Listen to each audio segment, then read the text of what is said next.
निकाय पछि घण्टौं लाइन लागेर नागरिकको व्यक्तिगत तथा जैविकीय विवरण प्रविष्ट गर्ने अवस्थाको अन्त्य गर्न पासपोर्ट, राष्ट्रिय परिचय पत्र लगायतका अन्य सेवा प्रवाहबीच अन्तर आबद्धता प्रणालीको विकास गर्ने काम अगाडि बढिसकेको छ। नो अब्जेक्सन लेटरका लागि मध्यरातिदेखि नै लाइन लाग्नुपर्ने अवस्थाको अन्त्य भएर घरबाटै अझ मोबाइलबाटै प्रमाणित लिन सकिने व्यवस्था भएको छ। पछिल्लो समयमा आइसिटीका क्षेत्रमा नेपालभित्रै दक्ष जनशक्ति विकास हुँदै जानु हाम्रो लागि खुसीको कुरा हो र यो सबल पक्ष पनि हो। यसले सफ्टवेयरका क्षेत्रमा परनिर्भरताको अन्त्य गर्ने सम्भावनाको ढोका खुलिसकेको छ।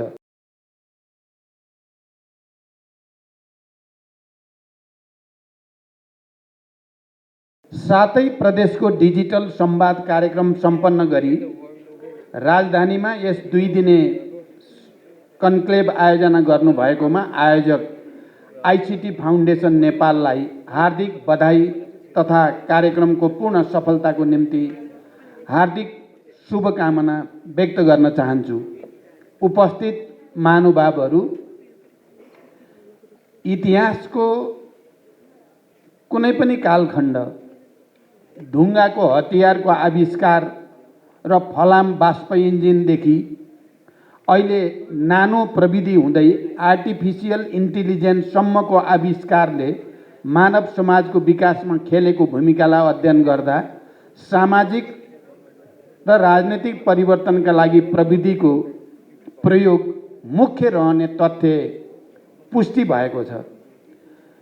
यथास्थितिबाट अगाडि बढ्न र समाजलाई उन्नत चरणमा रूपान्तरण गर्न अहिलेको युगको मुख्य विशेषता बनेको सूचना तथा सञ्चार प्रविधिको नेपालमा विकास र यसलाई परिवर्तनका पक्षमा उपयोग गर्न अति आवश्यक भएको छ।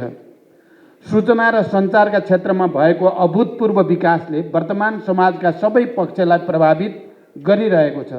हाम्रो व्यवहार, सामाजिक सम्बन्ध, उत्पादन प्रणाली, ज्ञान र चेतना, सूचना र प्रविधिमा भएको विकासले निर्धारण र कतिपय अर्थमा नियन्त्रण समेत गरेको छ। त्यसैले हामीले खोजेको विकास र समृद्धिको लक्ष्य हासिल गर्न सुशासन, सामाजिक न्याय स्थापित गर्दै समाज रूपान्तरणका लागि आइसिटी तथा डिजिटल प्रविधिको इनोभेसन, विकास र सही उपयोगको विषय अत्यन्त महत्त्वपूर्ण रहेको छ। यही तथ्यलाई आत्मसात गर्दै नेपाल सरकारले विकसित प्रविधिको उपयोग सहित डिजिटल नेपालको अवधारणालाई कार्यान्वयनमा ल्याउन जोड दिइरहेको छ। सूचना तथा सञ्चार प्रविधिलाई जनताका लागि, जनताको पक्षमा र जनताको पहुँचमा पुर्याउन डिजिटल नेपालको लक्ष्य हासिल गर्दै यसमार्फत सुशासन र सार्वजनिक सेवा प्रवाहलाई प्रभावकारी बनाउन यस सम्बन्धी थप आवश्यक नीति, नियम, कानुन यथाशक्य छिटो पारित गर्दै कार्यान्वयनका पक्षमा ध्यान केन्द्रित गर्न सम्बन्धित सबै निकायहरूलाई मैले प्रधानमन्त्रीको हैसियतले निर्देशन दिइसकेको छु। सरकारले नागरिकलाई प्रदान गर्ने सेवा तथा सूचनाको परम्परागत ढाँचालाई परिवर्तन गर्नुपर्ने अनिवार्यतालाई महसुस गरेर सरकारको नेतृत्व लिए लगत्तै हामीले पासपोर्ट, राष्ट्रिय परिचय पत्र लगायत अन्य अत्यावश्यक सेवाहरूलाई झन्झट मुक्त बनाउन पहल कदमी लिएको कुरा सर्वविदितै छ। निकाय पछि घण्टौं लाइन लागेर नागरिकको व्यक्तिगत तथा जैविकीय विवरण प्रविष्ट गर्ने अवस्थाको अन्त्य गर्न पासपोर्ट, राष्ट्रिय परिचय पत्र लगायतका अन्य सेवा प्रवाहबीच अन्तर आबद्धता प्रणालीको विकास गर्ने काम अगाडि बढिसकेको छ। नो अब्जेक्सन लेटरका लागि मध्यरातिदेखि नै लाइन लाग्नुपर्ने अवस्थाको अन्त्य भएर घरबाटै अझ मोबाइलबाटै प्रमाणित लिन सकिने व्यवस्था भएको छ। त्यसैगरी सबै सरकारी वेबसाइटहरूलाई एउटै मानक स्ट्यान्डर्ड वेबसाइट फ्रेमवर्कका आधारमा सञ्चालन गर्ने कार्य सुरु भएको छ भने हेलो सरकार लगायत गुनासो सुनवाई प्रणालीदेखि विकास निर्माणका कार्यहरूको अनुगमन समेत डिजिटल प्रविधिकै प्रयोग गरी सम्पन्न गर्ने कामहरू अगाडि बढेका छन्। सरकारी निकायहरूले सामाजिक सञ्जालको व्यवस्थित रूपमा उपयोग गर्दै नागरिकलाई सूचना तथा सेवा प्रवाहमा सहज पहुँचका लागि सामाजिक सञ्जाल कार्यविधि परिमार्जन गरिएको छ। सरकारी डाटा सेन्टर तथा सर्भरहरूमा देखा पर्ने साइबर सुरक्षा, साइबर सेक्युरिटी तथा अन्य जोखिम अन्त्यका लागि स्थायी समाधानमा सरकारले आवश्यक कदम चालिरहेको छ। सरकारी सेवा प्रवाह तथा कार्य सम्पादन प्रणालीमा प्रयोग भएका सबै डिजिटल संयन्त्रहरूको प्रभावकारिताको प्राविधिक समीक्षा, टेक्निकल अडिट सहित ब्लुप्रिन्ट र सबै डिजिटल सेवाहरूलाई एउटै प्लेटफर्ममा ल्याउन one stop solution and data exchange platform निर्माण गर्नेतर्फ समेत हामी अगाडि बढिसकेका छौँ।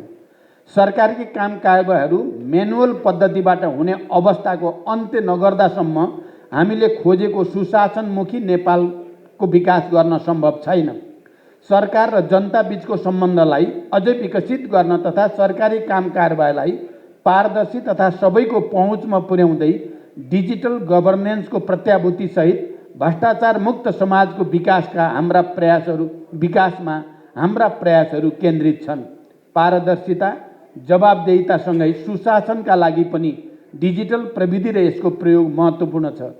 यति मात्र होइन, सामाजिक चेतना, शिक्षा, स्वास्थ्य, रोजगारी जस्ता कतिपय क्षेत्रमा समेत जनअपेक्षा अनुरूप सरकारको भूमिका प्रभावकारी बनाउन सूचना तथा सञ्चार क्षेत्रमा विकसित प्रविधिहरूलाई व्यवस्थित रूपले उपयोग गर्नुपर्ने आजको आवश्यकता हो।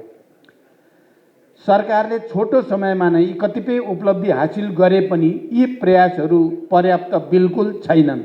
सूचना तथा सञ्चार प्रविधिका क्षेत्रमा दिनौँ जस्तो भइरहेको विकाससँगै प्रविधि, संरचना, सेवा प्रवाहको ढाँचा या शैलीमा अपडेट भइरहनुपर्ने र सोही अनुरूप नीतिगत संरचनामा समेत परिवर्तन गर्नुपर्ने चुनौती हाम्रा सामु रहेका छन्। सरकारले डिजिटल नेपालको लागि आवश्यक पूर्वाधार विकासमा जोड दिएको छ। राज्यको पहुँच नपुगेका दुर्गम क्षेत्रका सर्वसाधारणलाई समेत यसमार्फत जीवनस्तर उकास्न आवश्यक पहल गरिएको छ। डिजिटल डिभाइडलाई कम गर्ने र डिजिटल इकोनोमीमा जोड दिने सरकारको अभिप्राय छ।